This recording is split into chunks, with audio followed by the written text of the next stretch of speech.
رسول اللہ صلی اللہ علیہ وآلہ وسلم نے عرب اور عجم کے بادشاہوں کے پاس اپنے خطوط پہنچانے کے لیے 6 صحابہ کرام کو طلب فرمایا۔ ان میں سے ایک جناب عبداللہ بن حذافہ رضی اللہ تعالیٰ عنہ بھی تھے۔ انہیں ایران کے بادشاہ کسریٰ کے ہاں رسول اللہ صلی اللہ علیہ وآلہ وسلم کا پیغام پہنچانے کے لیے منتخب کیا گیا۔ جناب عبداللہ بن حذافہ رضی اللہ تعالیٰ عنہ نے اپنی اونٹنی کو سواری کے لیے تیار کیا، بیوی بچوں سے رخصت ہوئے اور تنے تنہا اپنی منزل مقصود کا رخ کیا۔ وہ راستے کے نشیب و فراز کو طے کرتے ہوئے اور سفر کی تکالیف کو برداشت کرتے ہوئے ایران پہنچے تو درباریوں سے کسریٰ سے ملاقات کی خواہش کا اظہار کیا۔ ان کو اس خط سے بھی آگاہ کر دیا گیا جسے وہ بادشاہ کے لیے لے کر آئے تھے۔ کسریٰ کو رسول اللہ صلی اللہ علیہ وآلہ وسلم کے پیغام بر کے آنے کی خبر ہوئی تو اس نے اپنے دربار کی تزین و آرائش کا حکم دیا اور اپنے تمام بڑے بڑے افسروں کو دربار میں حاضری کی ہدایت کی۔ ساری تیاریاں مکمل ہو گئیں تو اس نے جناب عبداللہ بن حذافہ رضی اللہ تعالیٰ عنہ کو دربار میں طلب کیا۔ اس وقت ان کے جسم پر ہلکا سا کمبل اور معمولی سی عبا تھی اور ان کے حلیے سے بدوی عربوں کی سادگی کا اظہار ہو رہا تھا، لیکن ان کا سر بہت بڑا اور قد کافی لمبا تھا اور ان کے سینے میں عظمت اسلام اور دل میں عزت اسلام کی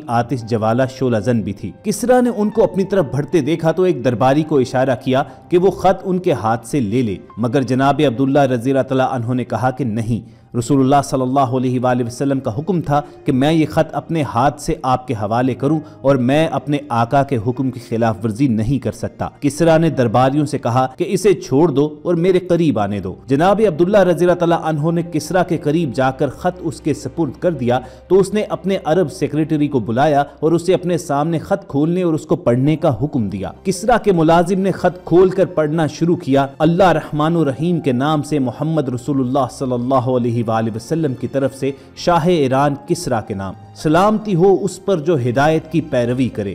خط کا اتنا حصہ سنتے ہی کسریٰ کے سینے میں غیظ و غضب کی آگ بھڑک اٹھی، اس کا چہرہ غصے سے سرخ ہو گیا اور گردن کی رگیں تن گئیں، کیونکہ رسول اللہ صلی اللہ علیہ وآلہ وسلم نے خط کا آغاز اپنے نام مبارک سے کیا تھا۔ اس نے اپنے ملازم کے ہاتھ سے خط جھپٹ لیا اور اس کے مندرجات کو جانے بغیر اسے پرزا پرزا کرتے ہوئے چیخ اٹھا کہ میرا غلام اور مجھے اس طرح خط لکھ رہا ہے۔ پھر اس نے جناب عبداللہ بن حذافہ رضی اللہ تعالیٰ عنہ کو دربار سے نکال باہر کرنے کا حکم دیا، چنانچہ وہ وہاں سے باہر نکال دیے گئے۔ جناب عبداللہ رضی اللہ تعالیٰ عنہ دربار سے نکلے تو انہیں کچھ پتہ نہیں تھا کہ اب اللہ تعالیٰ ان کے ساتھ کیا معاملہ کرنے والا ہے، وہ قتل کر دیے جائیں گے یا انہیں آزاد چھوڑ دیا جائے گا۔ لیکن پھر انہوں نے اپنے دل میں کہا کہ اللہ کی قسم، رسول اللہ صلی اللہ علیہ وآلہ وسلم کا خط پہنچانے کے بعد اب میرا جو بھی حشر ہو مجھے اس کی قطعی پرواہ نہیں۔ ادھر جب کسریٰ کا غصہ ٹھنڈا ہوا تو اس نے جناب عبداللہ رضی اللہ تعالیٰ عنہ کو دوبارہ اپنے سامنے پیش کرنے کا حکم دیا، لیکن وہ وہاں پر نہیں ملے۔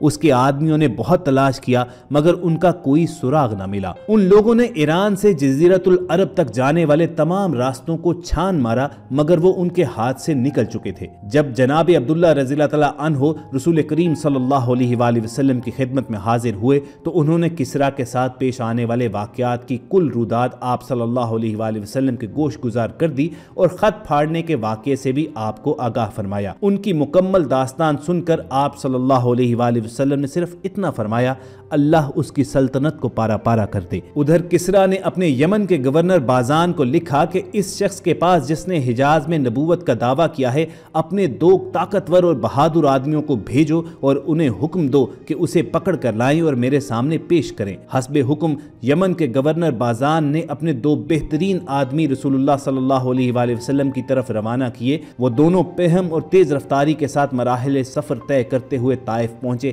وہاں ان کی ملاقات قریش کے ایک تجارتی قافلے سے ہوئی۔ ان سے محمد صلی اللہ علیہ وآلہ وسلم کے متعلق دریافت کیا تو معلوم ہوا کہ آپ صلی اللہ علیہ وآلہ وسلم مدینہ میں ہیں۔ ان دونوں نے مدینے کا رخ کیا اور وہاں پہنچ کر نبی کریم صلی اللہ علیہ وآلہ وسلم سے جا ملے اور بازان کا خط آپ صلی اللہ علیہ وآلہ وسلم کے حوالے کرتے ہوئے کہا کہ کسریٰ نے اپنے حاکم بازان کو ہدایت کی ہے کہ وہ آپ کو لانے کے لیے کسی کو بھیجے، چنانچہ ہم اسی لیے آئے ہیں کہ آپ ہمارے ساتھ چلے چلیں۔ اگر آپ ہماری بات مان لیں تو ہم کسریٰ سے بات کر کے آپ کے لیے رعایت حاصل کریں گے اور آپ کو اس کی طرف پہنچنے والی ہر متوقع تکلیف اور اذیت سے بچائیں گے، لیکن اگر آپ نے ہماری بات ماننے سے انکار کیا تو آپ خود اس کی قوت و سرکشی سے بخوبی واقف ہیں۔ رسول اللہ صلی اللہ علیہ وآلہ وسلم نے ان کی یہ باتیں سن کر مسکراتے ہوئے فرمایا کہ آج تو تم لوگ اپنی قیام گاہ پر واپس جاؤ، کل پھر آنا۔ جب دوسرے دن وہ دونوں بارگاہ رسالت میں حاضر ہوئے اور پوچھا کہ کیا آپ ہمارے ساتھ چلنے اور کسریٰ سے ملنے کے لیے تیار ہیں، تو آپ صلی اللہ علیہ وآلہ وسلم نے جواب دیا، آج کے بعد تم کسریٰ سے نہیں مل سکو گے،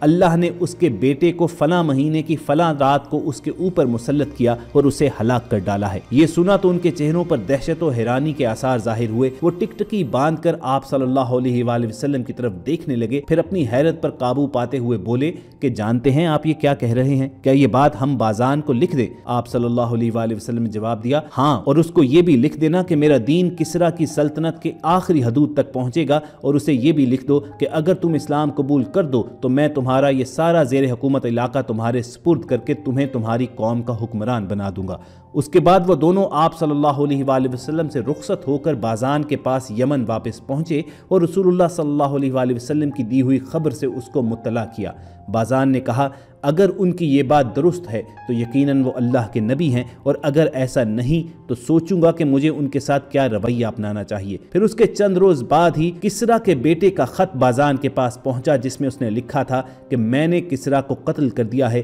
جب میرا یہ خط تمہارے پاس پہنچے تو اپنے پاس موجود تمام لوگوں سے میری اطاعت و فرما برداری کا عہد لے لو۔ یمن کے گورنر بازان نے جب کسریٰ کے اس بیٹے کا یہ خط وصول کیا، اسے پڑھا، تو جیسا کہ امید کی جا رہی تھی کہ بازان فوری طور پر ایک نئے بادشاہ کی فرما برداری کا اعلان کر دے گا، تو اس کے خلاف توقع بازان نے اس خط کو پڑھتے ہی دوسری طرف پھینک دیا اور یہ اعلان کیا کہ بے شک محمد عربی صلی اللہ علیہ وآلہ وسلم اللہ کے سچے پیغمبر ہیں اور میں ان کا دین قبول کرنے کا اعلان کرتا ہوں۔ یمن کے گورنر کا قبول اسلام دیکھنا اور سننا تھا کہ وہاں پر مقیم تمام ایرانیوں نے اسلام قبول کر لیا۔ صلح حدیبیہ کے بعد رسول اللہ صلی اللہ علیہ وآلہ وسلم نے مختلف بادشاہوں کے نام خطوط لکھ کر انہیں اسلام کی دعوت دی۔ آپ صلی اللہ علیہ وآلہ وسلم نے ان خطوط کو لکھنے کا ارادہ فرمایا تو آپ سے کہا گیا کہ بادشاہ اسی صورت میں خط قبول کریں گے جب ان پر مہر لگی ہو۔ اسی لیے نبی صلی اللہ علیہ وآلہ وسلم نے چاندی کی انگوٹھی بنوائی جس پر محمد الرسول اللہ نقش تھا۔ یہ نقش 3 سطروں میں تھا، محمد ایک سطر میں، رسول ایک سطر میں اور اللہ ایک سطر میں۔ عرب سے متصل بادشاہوں کے نام لکھے گئے ان خطوط کو لے کر رسول اللہ صلی اللہ علیہ وآلہ وسلم ان صحابہ کرام کو بھجواتے جو یا تو پہلے سفارت کاری کا تجربہ رکھتے تھے یا پھر زبان دانی میں انتہائی فصاحت و بلاغت کا مظاہرہ کیا کرتے تھے۔ آپ صلی اللہ علیہ وآلہ وسلم کے مختلف فرما رواؤں کے نام لکھے گئے ان خطوط میں سے چند آج بھی محفوظ ہیں اور آج کی انسانیت کو یہ یاد دلاتے ہیں کہ جس نے رسول اللہ صلی اللہ علیہ وآلہ وسلم کی شان اقدس میں گستاخی کی، آپ کے فرمان سے منہ موڑا، تو اس کا نام و نشان اس دنیا سے مٹ گیا۔ اللہ رب العزت سے دعا ہے کہ جب تک ہماری سانسیں چل رہی ہیں، ہماری زندگیاں رسول اللہ صلی اللہ علیہ وآلہ وسلم کی حیات مبارکہ کی تقلید میں گزریں، اور جب ہمارا اس جہاں سے رخصت ہونے کا وقت آئے تو ہمارا خاتمہ بالایمان ہو۔ اگر آپ کے دل کی بھی یہی صدا ہے تو کمنٹ سیکشن میں آمین ضرور لکھے گا۔ اپنے اس چینل کے ذریعے ہماری کوشش ہوگی کہ آپ تک ایسی ہی معلوماتی، تاریخی اور اسلامی ویڈیوز پہنچاتے رہیں، اور یہ ویڈیوز حاصل کرنے کے لیے آپ ریڈ بٹن پر کلک کر کے اور بیل آئیکن کو پریس کر کے ہمارے چینل کے سبسکرائبرز بھی بنیے۔ جلد آپ سے دوبارہ ملاقات ہوگی۔ اللہ حافظ۔